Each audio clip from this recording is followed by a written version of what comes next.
Retirement and Chat GPT. This is lesson number 3 or series number 3. So if you're just joining me, this video is part of a series, probably 6 or 7 of them, that I'm doing on how Chat GPT or AI can help us in retirement. And it's incredible. In the first video, we just focused on getting comfortable with AI, with what ChatGPT is, what it isn't, and why you don't need to be afraid of it and how it can help you so much.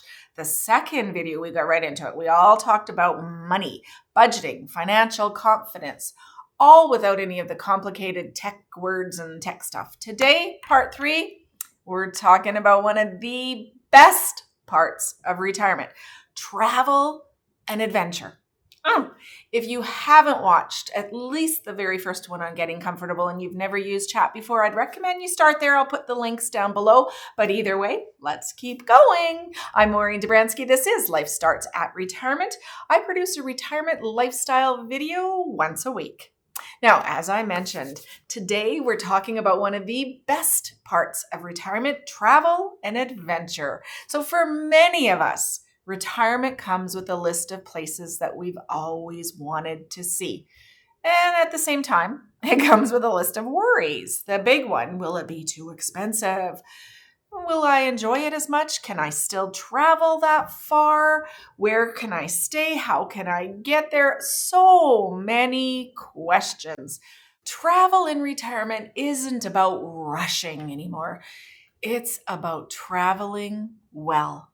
And today, I want to show you how ChatGPT can help you plan that travel that fits who you are and where you want to go, even if you don't even know these things just yet. So just a quick reassurance. Just like with money, ChatGPT is not a travel agency, and it does not replace your own common sense. What it does help you, though, it helps you to think through your options. It can help you to slow down those decisions. You can help get better questions. It can help you avoid overwhelm. It can even help you figure out where you would want to go if you don't really know based on your life. It'll ask you things. So think of it as a travel planning companion and one that never gets tired of questions. To me, though, travel retirement is different than it was in my 40s or 50s or earlier on. Now for me, I'm not trying to squeeze everything into 1 week. I don't rush from site to site to site to site. Instead, for me, I'm looking for comfort, for meaning, for a different pace, for experiences that really feel worth the effort for that. Oh, wow, look at that. That's what I'm looking for. Everyone is different. Figure out what you're working for. And if you don't know, Chat can help you figure that out. So ChatGPT can help you plan travel around your energies, your interests, your desires, your comfort level, what you are looking for. And as always, it comes down to just asking questions. You see, because one of the biggest mistakes, that people make when they're planning travel is starting too big, or at least too big on ChatGPT. For example, instead of asking, where should I go? Think about your needs, your wants, your lifestyle, and you could ask something like, I'm retired now and I want to travel at a relaxed pace. Can you help me think through travel styles that might suit me? So you might get things like slower travel, shorter days, cruises, river cruises, train travel, resting in one place instead of moving around constantly. Chat helps you explore how you want to travel before deciding where. So now, if you're more adventurous, maybe you ask it, I'm retired and want to travel to exotic locations with amazing adventures. And then you could see what ChatGPT says about those. So planning a trip, though, at our stage of life should be around energy and desires, not necessarily just distance. So you might ask it, help me plan a 10-day trip with rest days built in. Or what does a relaxed travel day actually look like? And Where can I go that there isn't a whole bunch of lines, but I still am odd? All sorts of things that you can, because chat is really good at helping you travel smarter as well. So we'll take a peek at that in a minute. I'm going to show you some questions that walk right through chat and see what they come up with. So here we are back in chat, and let's think about travel. So I'm going to say I am retired and want to plan a trip.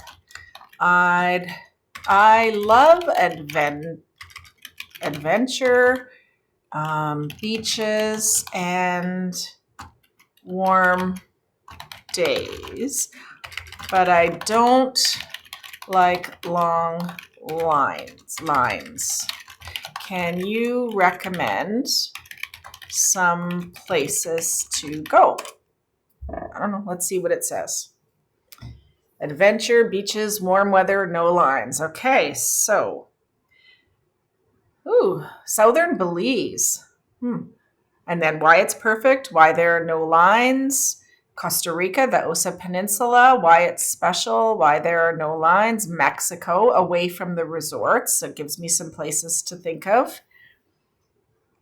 Why it works. Canary Islands. Oh, I never thought of that. I was there just recently. Why they're ideal.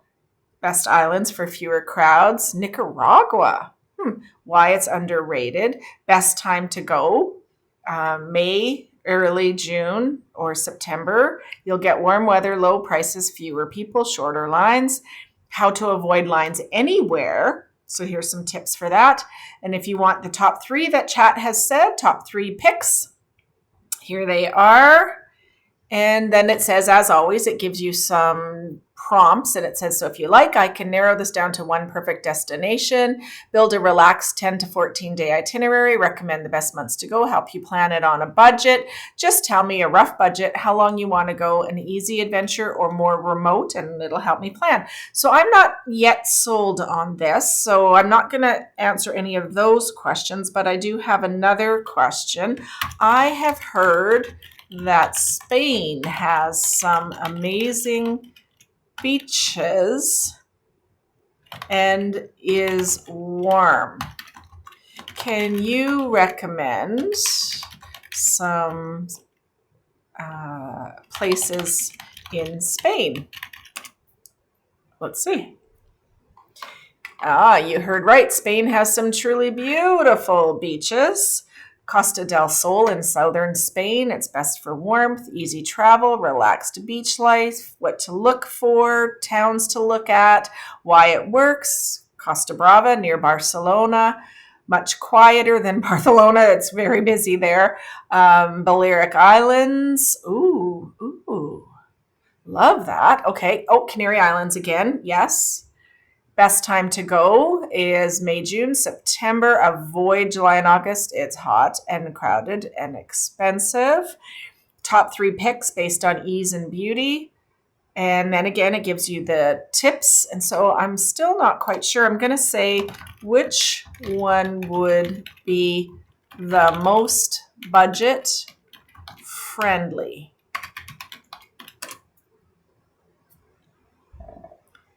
Budget is a big factor. There's one clear winner. Towns like, I can't even pronounce them, are perfect in Costa del Sol, cheaper flights. They fly into Malaga. They're more affordable accommodations than the islands, lower food costs, easy public transportation, beaches are free and walkable. Oh my gosh, how the others compare. Ranking the budgets, best timing, bottom line. If you want warm weather, great beaches, walkable towns, no long lines, best bang for your dollar, like Costa del Sol it is. Wow. And then again, it gives you some more prompts just to keep you thinking if you want to ask any more questions. That is absolutely amazing. Now, also with travel and adventure, though, speaking of budgets, let's just say you're on a very, very, very firm budget and you really can't spend much money. So you can say, I live in Calgary, Alberta, and would like a list of things I can do that are free. Let's see what it says. Okay. There's a whole bunch of outdoor parks and nature. Princess Island Park, Nose Hill Park, Bowness. Yeah, all of those parks. The Botanical Gardens of Silver Springs. Wow. Okay. Scotsman's Hill. City spots. You can go down to Stephen Avenue, St. Patrick's Island, the slabs at Elbow River. Indoor things, Devonian Gardens, the library. Never thought of that.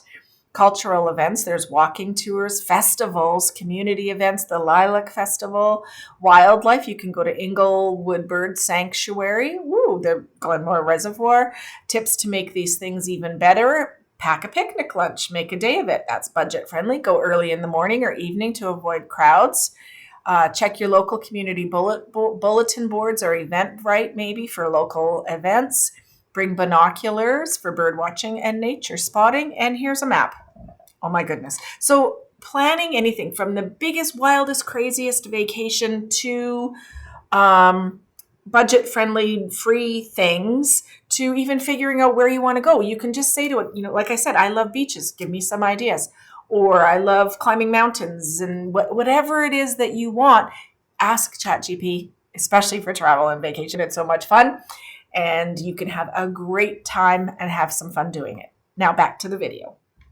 So those are some amazing things that we just saw in there. But think about this, even more so. Chat really is a great way to help you travel smarter. For example, you could then say, once you've decided where you're going, what you're going to see, etc., then you could go, can you please provide me a packing list specific for my destination?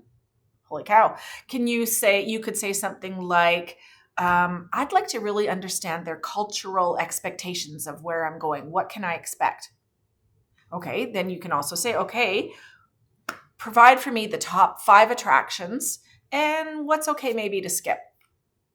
Give you realistic daily itineraries. What's the average rainfall? What's the average temperature? What are the highlights that you can see for someone who doesn't want to walk so much? What is a good balance of sightseeing and rest? There's so many questions and answers and fun things you can plan. Now, most of you know me as well. I go on a lot of cruises. I'm a guest lecturer on cruise lines, luckily. And so for things when you are on a cruise, let's say, or taking guided trips, chat can be so helpful. Things like, what's a relaxed way to spend a port day without rushing?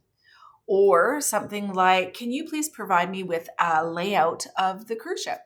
Or when you're going, getting on the ship or getting off of the ship, you could ask it, okay, how many days do you think I would need in Barcelona to see all of the tours there or to see the main things? It would be incredible. And then last, I think for this,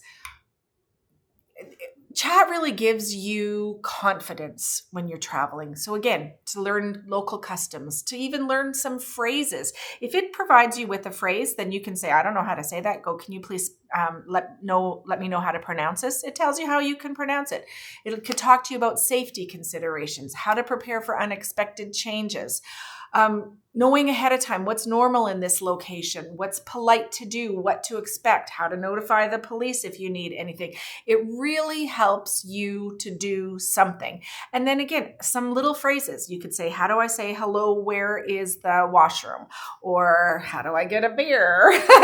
All of those things you could say. But just remember, it doesn't have to be these big travel. It can be anything. You can try a new city, traveling solo for the first time, taking a longer stay somewhere. So retirement travel isn't just about proving anything. It's about really enjoying your freedom, creating memories, experiencing places a little bit more deeply, and traveling in a way that really honors who you are now. So ChatGPT doesn't have to choose your adventure. It just helps you design it and get so much more out of it. And it's so much fun. So here's what I want you to remember. You don't have to travel like everyone else. Now you don't have to rush, and you don't have to figure it out all on your own. ChatGPT is simply a tool, but when it's used well, it turns uncertainty into excitement. Woo, love it. In the next video, we'll talk about how ChatGPT can help you with family, connection, legacy, and I was shocked at how great this actually worked. Again, retirement isn't the end of your adventure, it's the beginning of traveling, life, etc. on your terms. So tell me in the comments where you'd love to travel next. I'm Maureen Dobransky. This is Life Starts at Retirement. I produce a retirement lifestyle video once a week.